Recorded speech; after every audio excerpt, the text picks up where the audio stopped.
নমস্কার বন্ধুরা, আজকের রেসিপিতে থাকছে সুজির তৈরি রসালো ফুল পিঠার রেসিপি। অত্যন্ত সুস্বাদু হয় কিন্তু, আর এই পিঠার মরশুমে কিন্তু অবশ্যই কিন্তু একবার এই পিঠাটা বাড়িতে ট্রাই করবেন। শুধুমাত্র একটু সুজি আর দুধ দিয়েই কিন্তু এই সুন্দর পিঠাটা কিন্তু অনায়াসে বানিয়ে ফেলা যায়। আজকের রেসিপি যদি ভালো লেগে থাকে লাইক কমেন্ট শেয়ার করবে, চ্যানেলটিকে সাবস্ক্রাইব করে একটু সাপোর্ট করবে। সবার প্রথমে দেখো, এখানে একটা ফ্রাইং প্যান নিয়েছি। এর মধ্যে আমি দিয়ে দিলাম 1 টেবিল চামচের মতো ঘি। ঘিটাকে একটু মেল্ট করে নিয়েছি। এইবার আমি ঘিটা যখন গরম হয়ে গেছে এর মধ্যে দিয়ে দিচ্ছি 1 কাপ মতো সুজি। একটা চায়ের কাপের 1 কাপ পরিমাণ সুজি দিয়ে দিয়েছি। এইবার এই সুজিটাকে খুব ভালো করে ঘিয়ের সাথে একটু ভেজে নেব। তো আমি প্রায় মিনিট 2-3 ধরে কিন্তু সুজিটাকে সুন্দর করে ভেজে নিয়েছি। সুজিটা কিন্তু খুব বেশি লালও হবে না, কিন্তু সেদিকে একটু খেয়াল রাখতে হবে। বেশ কিছুক্ষণ ভেজে নেওয়ার পর আমি সামান্য 1 চুটকি মতো লবণ আমি এই সুজির মধ্যে অ্যাড করে দিলাম। এতে কিন্তু এই মিষ্টির ফ্লেভারটা কিন্তু খুব ভালো আসে। এবার দিয়ে দিচ্ছি 1.25 কাপ পরিমাণ চিনি। আমি কিন্তু মেজারমেন্টগুলো সব বলে দিচ্ছি। একদম পারফেক্টভাবেই কিন্তু এভাবে যদি করতে পারো তাহলে খুব সুন্দর কিন্তু পিঠা তোমরা যে কেউ বানাতে পারবে।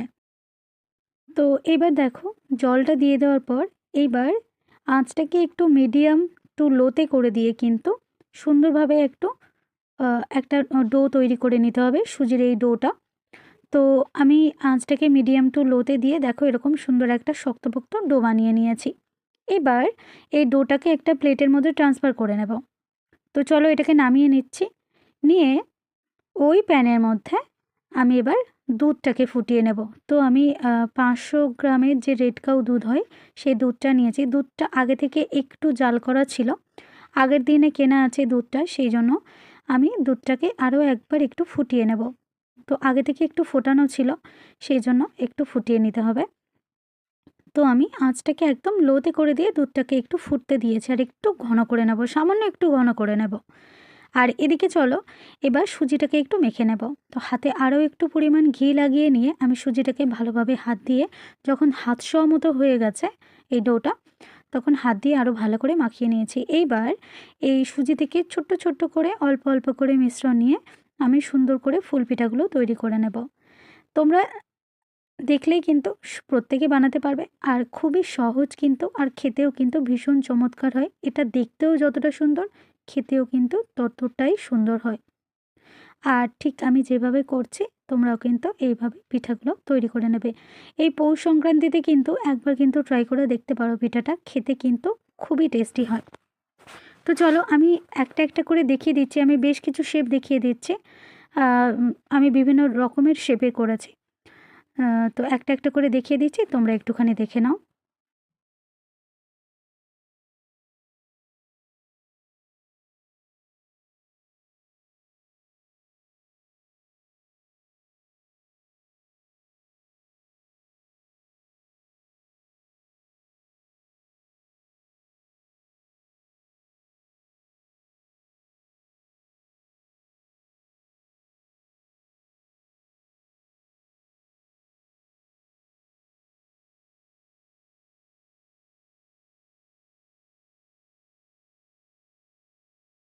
তো দেখো আমি যতগুলো পিঠা তৈরি করে নিয়েছি তোমাদের দেখার সুবিধার জন্য আমি একটা প্লেটের মধ্যে একটু রেখে দিচ্ছি। আর আমি কীরকম ডিজাইন করেছি সেগুলো একটুখানি তোমরা দেখে নাও। এরকম সুন্দর করে কিন্তু বানিয়ে নেবে পিঠাগুলো। এইবার আমি কড়াইয়ের মধ্যে তেল গরম করতে দিয়েছি, সাদা তেল গরম করে নিয়েছি। এইবার আমি এর মধ্যে আমি 1 টেবিল চামচের মতো ঘি একটু অ্যাড করে দিয়েছি।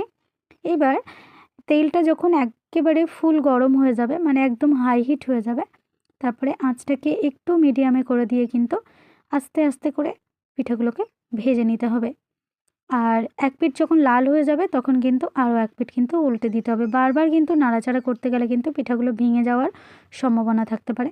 তো এইভাবে সবগুলো ভেজে নিয়েছি। আর এইবার এদিকে দেখো, যে দুধটা আমি জাল করে নিয়েছিলাম ওই দুধের মধ্যে দিয়ে দিলাম ওই কাপেরই হাফ কাপ পরিমাণ চিনি, আর 4টে এলাচ একটু ফাটিয়ে দুধের মধ্যে দিয়ে দিলাম। কোনো গুঁড়ো দুধ মেশানোর কোনো দরকার নেই, এমনি এরকম রেড কাপের 500 গ্রামের দুধের প্যাকেট হলেই হয়ে যাবে। এইবার এই ভাজা পিঠাগুলো আমি এবার দুধের মধ্যে দিয়ে দিলাম। দিয়ে 1 থেকে 1.5 মিনিট, তার বেশিও না তার কমও না, কিন্তু 1 থেকে 1.5 মিনিট একটু হাই হিটে দিয়ে কিন্তু এগুলোকে একটু ফুটিয়ে নিতে হবে। তো আমি 1-1.5 মিনিট মতো ফুটিয়ে নিয়েছি। এইবার আমি কি করব, গ্যাসটাকে পুরো বন্ধ করে দেব। আর বন্ধ করে দিয়ে কিন্তু ওপর থেকে ঢাকা বন্ধ করে দেব, দিয়ে এটাকে ঠান্ডা করতে দেব। তো আজকের পিঠার রেসিপি এই পর্যন্তই। রেসিপি ভালো লাগলে দয়া করে একবার বাড়িতে ট্রাই করবে আর আমাকে কমেন্টে জানাবে রেসিপি কেমন লাগলো। তো চলো, সবাইকে টাটা।